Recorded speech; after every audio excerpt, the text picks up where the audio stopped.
Meteorologist Patrick Powell. Severe weather index in the low category for the next 24 hours, but we will see some thunderstorms coming in, especially tomorrow afternoon and tomorrow evening. Details coming up on Fox 11. Live in HD from Fox 11, the news starts now. A woman and two young kayakers survived 15 hours on the water before their rescue. Kayaking incidents are not uncommon. Hear from the experts on what to do to stay safe. Also, why dozens of endangered birds are dead after being crushed on their nests on Lake Butamore. Is the fear of boo birds keeping a Brett Favre and Packers reunion from happening? We'll have multiple views. Balanced news and severe weather coverage. This is Fox 11 News at 5. We were all excited. All three of them are safe at the medical center right now. Yes. Elation today after three kayakers on the waters of Green Bay were found safe. It came after a 15-hour search. And their story may teach others a lesson. And with a communication device, they might not have, depending upon reception, spent as much time out there. Complete coverage of their rescue in the Bay, topping Fox 11 News at 5. Good evening, everyone. It was an incident that narrowly avoided becoming more serious. As we learned this afternoon, the kayakers are already out of the hospital. Which really is incredible, just like their story that we've been following. The kayakers were here in the area, but they live out of state. Door County Sheriff's officials identified the woman as Allison Alter of Austin, Texas. She was kayaking with two 9-year-old boys. They are her son, Zachary Surrey, and her nephew, Thomas Alter. Now, they all left Peninsula State Park yesterday afternoon. The Sheriff's Department said today that the group kayaked to Horseshoe Island, but on the way back, the winds picked up. Eventually, the kayakers were found much, much farther north. Fox 11's Emily Dean begins our coverage with details of the rescue. Helicopters hovered the sky Friday morning as rescue boats searched the waters in an effort to locate three kayakers. Received the call approximately 6:30 last night. The group had departed a kayak rental company at Nicolay Bay about mid-afternoon Thursday. They were supposed to return by 4 in the afternoon. Instead, the kayakers drifted out more than 15 miles from where they started. Officials told me they received a call when the kayakers never returned from their afternoon adventure. We had approximately 6 to 7 boats in the water till about 10:30 last night. We then pulled the boats because it was so dark you just couldn't see anything. But the U.S. Coast Guard continued searching with 2 of their vessels and 2 helicopters all night long. Searching throughout the night, until a glimmer of hope was spotted from above. A C-130 aircraft located the kayakers approximately 2 miles north of Whaleback Shoals, which is approximately 16 to 17 miles north of where they put in Nicolay Beach. It's quite a distance they traveled. Lieutenant Farley said the helicopter lowered a swimmer to the kayakers, and the aircraft was able to pull them to safety. We were notified by the U.S. Coast Guard that 2 of them are showing indications of hypothermia.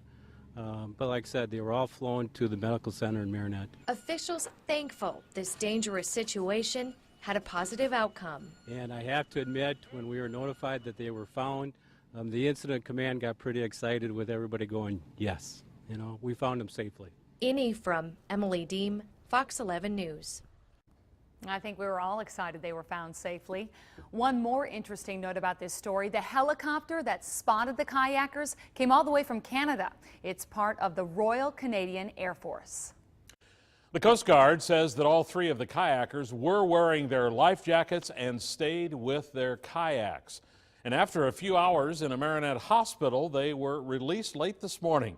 Fox 11's Andrew Lacombe was in Marinette picking up the story and continuing our coverage. Andrew? Tom, the rescued kayakers told a hospital spokesman they did not want to share their story with the public. However, I did talk to the doctor who was in the emergency room when the kayakers arrived this morning. Before the 3 kayakers were taken to the hospital, they were assessed by emergency personnel at the airport in Menominee, Michigan. You can see that in this picture from the U.S. Coast Guard. Rescuers said 2 kayakers showed signs of hypothermia.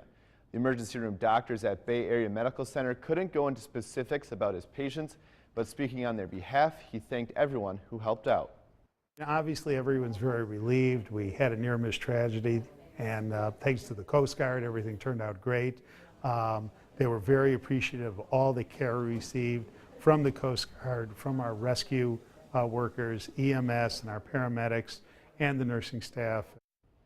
Dr. Stein says in last night's conditions, just being a little damp or sitting in a bathing suit, you can start to get hypothermic. He also told me one of the most critical ways to treat hypothermia is with plenty of fluids. Michelle? All right, Andrew, thanks. And those hypothermia concerns are really no surprise considering how long they were out there and the conditions. Patrick joins us now with more on that side of the story. Patrick? And I think things are much better in the Bay than over Lake Michigan. In the northern end of the Bay, temperatures around Peninsula State Park are hovering, the water temperatures that is, hovering around the upper 60s and lower 70s. So the water temperatures not as cold as they are on the other side of the Door Peninsula in Lake Michigan, where some temperatures are still sitting in the low to upper 50s. Temperatures in Northport Pier were at 63 at 3 o'clock yesterday afternoon. Sturgeon Bay was at 66. So temperatures mainly in the mid 60s, and winds were out of the south-southeast around 13 miles an hour, gusting up to about 20 at times. So that's coming offshore from the Door Peninsula and kind of blowing perpendicular out over the open sections of the bay. Michelle, Tom? All right, Patrick, thanks. And kayaking experts tell us that changing wind conditions can really cause some issues on the water. But they also say there are ways to improve your odds of staying out of trouble in the first place, as we learned from Fox 11's Laura Smith. Kayakers paddled in and out of Rowley's Bay Friday afternoon. It's really wavy out today. Emily Foley fell out of her kayak during a guided tour. At first it was kind of scary, but returned to shore safely. However, it's not uncommon for people to get into trouble in the waters around Door County. More often than you realize. Mark Champeau is part of Coast Guard search and rescue operations for nearly 20 years and says they can be tedious. You're out there for a long period of time. You're wondering if you're going to find anything. The U.S. Coast Guard reports 113 kayak accidents happened nationwide last year. The Sturgeon Bay Coast Guard says its crews respond to at least a dozen kayak accidents a year. And we have a southeast wind today, so it will blow you into the bay. Kayak instructor Tim Flieger says it's important to be aware of changing conditions. People get into conditions that are beyond their skill level. And so when that happens, you get challenged not only to get out of it, but the whole cumulative effect of, I'm tired now. He recommends a lesson before you shove off. Understand how to get in and out of the craft. Number 2, how to paddle the craft. And number 3, what to do if you have a capsize. Kayakers should tell someone where they plan to begin and end their trip. Wear a life jacket at all times and bring water and a snack. Flieger says when you hit the water, you also want to bring a communication device, such as a whistle, or a cell phone in a waterproof case, of course. The rescued kayakers reportedly did not take a cell phone on the trip because they did not have a waterproof case. Flieger says the good news is they rafted up, which means they kept their boats side by side. It was incredible that they were thinking enough to stay together, more visible from the air, more visible from the water, and you can communicate with each other and keep each other calm. At Rowley's Bay, Laura Smith, Fox 11 News. So to recap our top story of the evening, 3 kayakers are out of the hospital after being missing for about 15 hours on the bay and close to hypothermia. They drifted for more than 15 miles from their starting point at Nicolay Bay in Door County. Their original hour-long journey was to have been only a fraction of the distance it ended up being. The kayakers are 43-year-old Allison Alter from Austin, Texas, and with her in a second kayak, 2 9-year-old boys, her son, and her nephew. New details tonight into the investigation of a Green Bay police officer. Next week, the State Justice Department's review of allegations against Derek Wickland will be released. He's being investigated for possible excessive force. Cell phone video from April shows Wickland pushing a suspect up against a squad car and then taking him to the ground. The state examined whether these tactics are consistent with police training. The Department of Justice sent its report to Green Bay Police. The department is expected to release the findings either on Tuesday or Wednesday. Now, Northeast Wisconsin's most accurate forecast from Fox 11's Patrick Powell. After some scattered showers moved through the area early this morning, we have dried up and the evening looks like it's going to be very nice. Take a look at Storm Tracker. You can see the precipitation is dried up around the state, moved off towards the east, so things are going to be quiet, at least in the short term. Temperatures will only bottom out in the mid to upper 60s around the area overnight, 68 at 10 o'clock with partly cloudy skies, mostly cloudy tomorrow morning, and then scattered thunderstorms likely, especially tomorrow afternoon and tomorrow evening. 80 for the high. Severe weather index in the low category, at least for now, but thunderstorms are likely tomorrow afternoon and tomorrow evening. So we'll see those thunderstorms move through, and then a bit drier on Sunday. Just a chance for an isolated thundershower.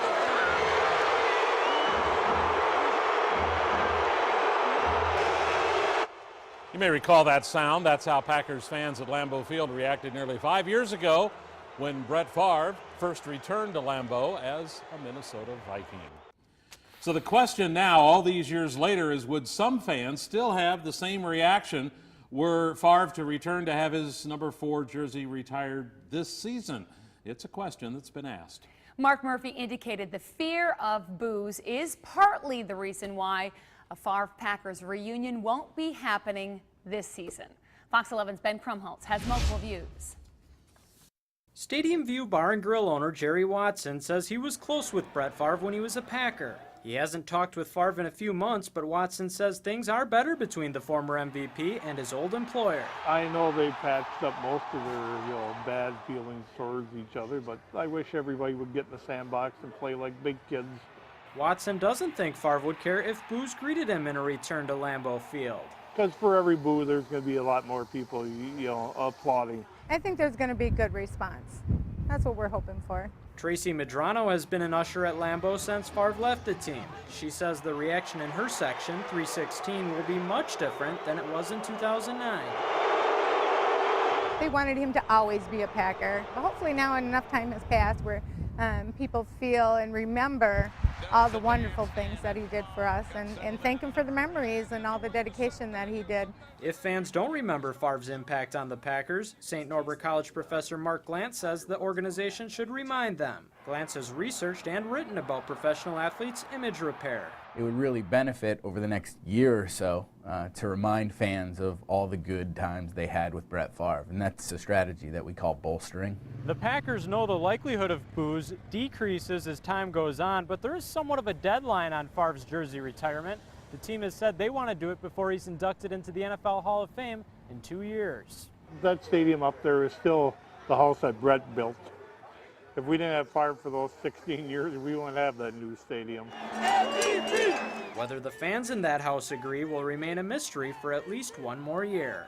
In Green Bay, Ben Krumholtz, Fox 11 News. All right, well, we wanted to know how you would greet Favre if he were to return to Lambeau Field. We have a poll on our website, fox11online.com, and it asks, would you boo? Would you sit quietly or cheer? It's, of course, an unscientific poll. Right now, however, the cheers are winning big time. Now, here's the latest from Fox 11 Sports. Well, Brewers fans, if I told you that before the season, if I told you on July 11th you'd have the best record in the National League, you'd take it, right? Well, that may make you feel better about now. Brewers' best record in the NL. However, they've lost 5 straight and 9 of their last 10. The Crew just got swept by the cellar-dwelling Phillies tonight. They start a big one, a 3-game set with the second-place Cardinals, their final series before the All-Star break.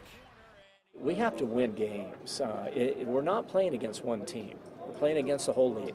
And we have to win games. We have to win more games than they do. We have to win more games than Pittsburgh does, Cincinnati, and the Cubs. And former Green Bay Southwest defensive lineman Khalil McKenzie committed yesterday to play college football for the University of Tennessee. Khalil, recovering the fumble right there, is former Packers executive Reggie McKenzie's son. Reggie, now the Raiders general manager. McKenzie, the younger one, played his freshman and sophomore years at Southwest, now lives in California. He'll be a senior this year, and Reggie McKenzie also went to Tennessee, so like father, like son. Exactly. Another Reggie went there, too. Had a pretty good career with the Packers. Reggie White worked out okay. All right, let's get a final check of our weather before we go. Well, we're going to see pretty nice weather overnight tonight. Skies have cleared out. The humidity hasn't been climbing as of yet, but it will as we head through the latter portions of the overnight. And then scattered thunderstorms come in tomorrow, especially in the afternoon and evening. 80 for the high tomorrow. Could see some locally heavy rain with slow-moving storms. Can you pinpoint a start time? Probably 2 o'clock and after. All right. Thank you, sir. Have a great evening. See you at 9. We'll see you back here then. Good night.